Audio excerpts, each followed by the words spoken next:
নমস্কার বন্ধুরা, Swapna unique kitchen থেকে সবাইকে স্বাগত জানাই।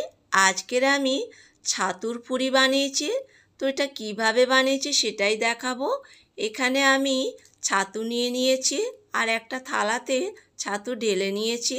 এরপরে আমি কিছুটা সেদ্ধ আলু এখানে গ্রেট করে দেব। তো গ্রেট করা হয়ে গিয়েছে। এরপরে দিয়ে দেব কিছুটা জোয়ান, দিয়ে দেব চিলি ফ্লেক্স 1 চামচ, দিয়ে দেবো 1 চামচ গোলমরিচের গুঁড়ো, দিয়ে দেবো কিছুটা কসুরি মেথি, আর এতে দিয়ে দেবো 2 চামচ মতন চিনি। আর এরপরে দেবো আমি 2টো লেবুর রস। এখানে লেবুর রসটা চিপে নিতে হবে। তো বন্ধুরা, পুরো ভিডিওটা দেখার অনুরোধ রইল। আর এইভাবে লেবুর রসটা পুরো আমি চিপে দিয়েছি। এবারে এখানে দিয়ে দেবো স্বাদ মতন নুন, আর দিয়ে দেবো কিছুটা সাদা তেল। দিয়ে সবগুলো দিয়ে আমি শুকনো আগে ভালো করে এটা মেখে নেব। তো সুন্দর করে মেখে নিতে হবে। মাখা হয়ে গেলে অল্প করে করে জল দিয়ে এটা একটা ডো বানিয়ে নিতে হবে। তো আমি এখানে জল দিয়ে সুন্দর করে এটা মেখে নিয়েছি। আর এখানে দেখুন বন্ধুরা, খুব শক্তও না আবার খুব নরমও না, এইভাবেই মাখতে হবে। মেখে নিয়ে আমি এখানে আবার দেখাচ্ছি কতটা সফট হয়েছে। এরপরে আমি একটা বাটি ঢেকে এটা আধ ঘন্টা রেখে দিয়েছিলাম। আধ ঘন্টা পর আমি আবার একটু সাদা তেল নিয়ে নেব, নিয়ে ওপর থেকে দিয়ে দেবো, দিয়ে সুন্দর করে এটা মেখে নিতে হবে।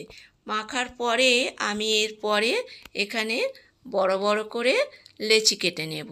এটা একটু বড় বড় করেই লেচি কাটতে হবে, কারণ এটা একটু মোটা মোটা হবে, খুব পাতলা হবে না। ছাতুর জিনিস বুঝতেই পাচ্ছেন, এদিক ওদিক হলেই ভেঙে যাবে।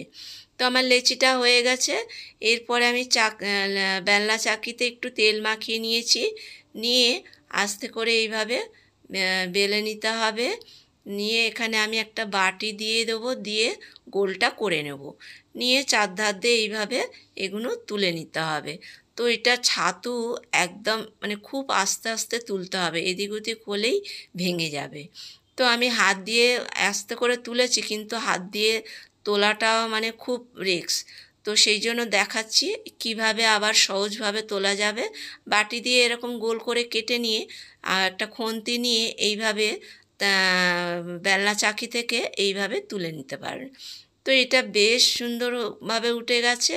আর এখানে আর একটাও বেলে দেখাচ্ছি কিভাবে তোলা যাবে। আর ছাতুটা এত সুন্দর খেতে লাগবে আমি সত্যিই বুঝতে পারিনি। এটা ফার্স্টবার আমি বানাচ্ছি, এর আগে কখনো এইসব করিনি।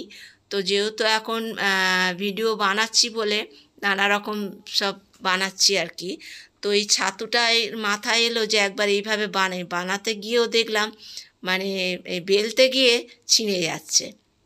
তো যাই হোক, এদিকে একটা কড়াইতে আমি সাদা তেল দিয়ে দিচ্ছি, গরম হয়ে গেছে। আঁচ কমিয়ে আমি ছাতুর পুরিগুলো ছেড়ে দেবো এর মধ্যে। তো কতটা ফুলছে দেখুন, একদম টোপা টোপা হয়ে ফুলছে। এরপরে আমি সাইড থেকে আরও 2টো ছেড়ে দিলাম, দিয়ে এগুলো আমি উল্টে দেবো। দিয়ে এটা হয়ে গিয়েছে, এরপরে আমি এটা তুলে নেব। তো এটা খেতে সত্যিই খুব সুন্দর হয়েছিল বন্ধুরা। ভিডিওটা দেখার পরে যদি ভালো লাগে তো একবার বাড়িতে এইভাবে বানিয়ে আপনারা খেয়ে দেখতে পারেন, ভীষণ ভালো লাগবে।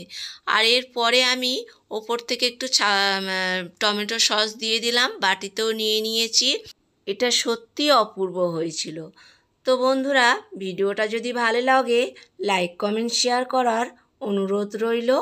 আর একটা ভেঙে আমি দেখাচ্ছি, এটা ভেতর থেকে যেরকম নরম, উপরে তেমনি মুচমুচে, খেতে অসাধারণ হয়েছে। আর সব কিছু মশলা টক মিষ্টি ঝাল নিয়ে এতটা সুন্দর হয়েছে, দারুণ হয়েছে খেতে।